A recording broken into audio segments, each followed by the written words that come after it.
The Adventures of Pinocchio by C. Collodi. Translated by Carol della Chiesa. Chapter 30, in which Pinocchio, instead of becoming a boy, runs away to the land of toys with his friend Lampwick. Coming out at last from the surprise into which the fairy's words had thrown him, Pinocchio asked for permission to give out the invitations. Well, indeed, you may invite your friends to tomorrow's party. Only remember to return home before dark, do you understand? Oh, I'll be back in 1 hour without fail, answered the marionette. Well, take care, Pinocchio. Boys give promises very easily, but they as easily forget them. But I am not like those others. When I give my word, I keep it. Well, we shall see. In case you do disobey, you will be the one to suffer, not anyone else. Why? Because boys who do not listen to their elders always come to grief. Well, I certainly have, said Pinocchio, but from now on, I obey. Well, we shall see if you were telling the truth. And without adding another word, Pinocchio bade the good fairy goodbye, and, singing and dancing, he left the house. In a little more than an hour, all his friends were invited. Some accepted quickly and gladly.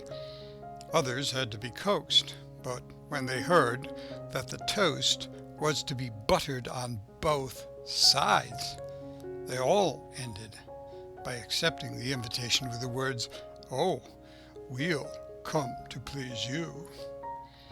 Now, it must be known that among all his friends, Pinocchio had one whom he loved most of all.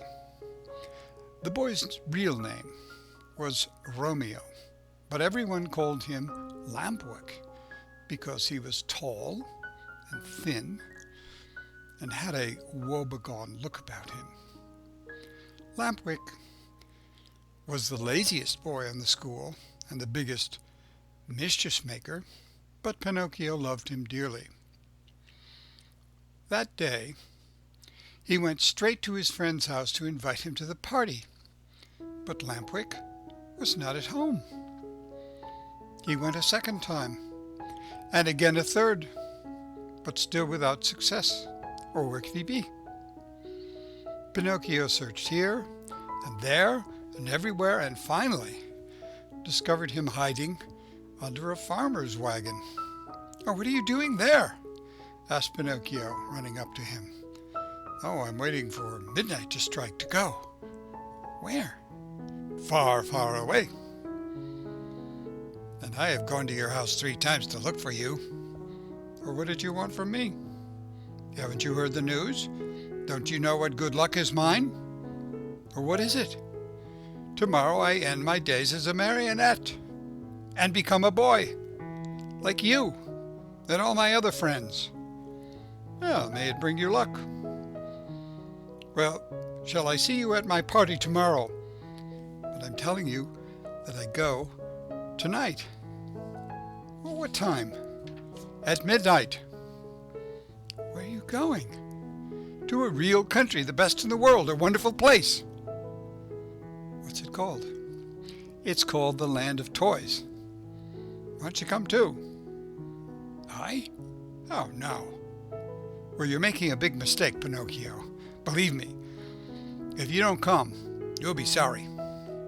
Now, where can you find a place that will agree better with you and me? No schools, no teachers, no books. In that blessed place, there is no such thing as study. Here, it is only on Saturdays that we have no school. In the Land of Toys, every day, except Sunday, is a Saturday. Vacation begins on the 1st of January and ends on the last day of December. Now that's the place for me. All countries should be like it. How happy we should all be. But how does one spend the day in the land of toys? Asked Pinocchio.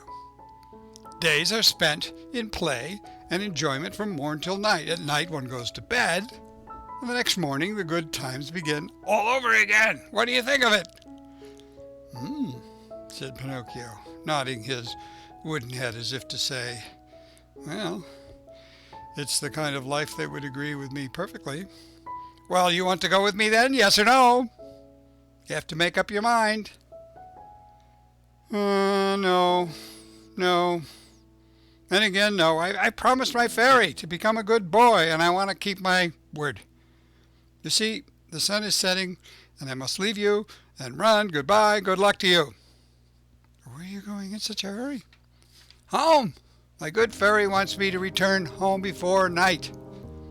Wait 2 minutes more. It's too late. Only 2 minutes.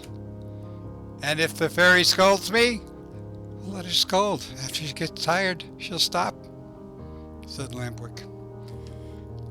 Are you going alone or with others? Alone? There will be more than 100 of us. Will you walk? At midnight the wagon passes here that is to take us within the boundaries of that marvelous country. How I wish midnight would strike. Why? To see you all set out together. We'll stay here a while longer and you will see us. No, I want to return home. Wait 2 more minutes. I've waited too long as it is. The fairy will be worried. Oh, poor fairy. Is she afraid the bats will eat you up? Listen, Lampwick, said Pinocchio. Are you really sure there are no schools in the land of toys? Not even the shadow of one? Not even one teacher? Not one. And one does not have to study? Never. What a great land, said Pinocchio, feeling his mouth water. What a beautiful land. I've never been there, but I can well imagine it.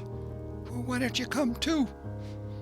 Well, it's useless for you to tempt me. I told you, I promised my good fairy to behave myself, and I'm going to keep my word. Well, goodbye then, and remember me.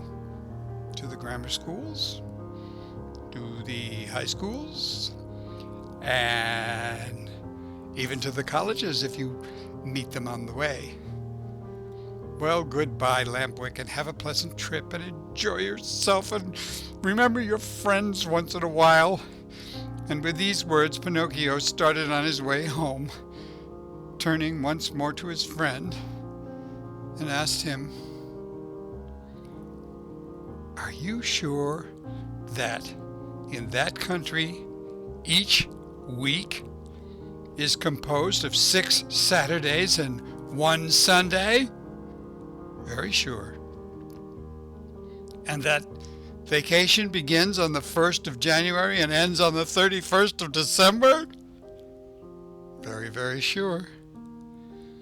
What a great country! Repeated Pinocchio, puzzled as what to do. And then, in sudden determination, he said hurriedly, Goodbye for the last time and good luck. Goodbye. How soon will you go? Within 2 hours. What a pity. If it were only 1 hour, I might wait for you. And the fairy? Oh, by this time, well, in 1 hour or more or less makes very little difference. I'm late, you know. Oh, poor Pinocchio. If the fairy scolds you, no, let her scold. After she gets tired, she'll stop. In the meantime, the night became darker and darker, and all at once, in the distance, a small light flickered. A queer sound could be heard, soft as a little bell, buzz of a faraway mosquito. "There it is," cried Lampwick, jumping to his feet. "What?" whispered Pinocchio. "The wagon which is coming to get me. For the last time, are you coming or not?" "But is it really true that in that country boys never have to study?" "Never, never, never." "Oh, what a wonderful, beautiful, marvelous country! Oh!" That is the end of chapter 30.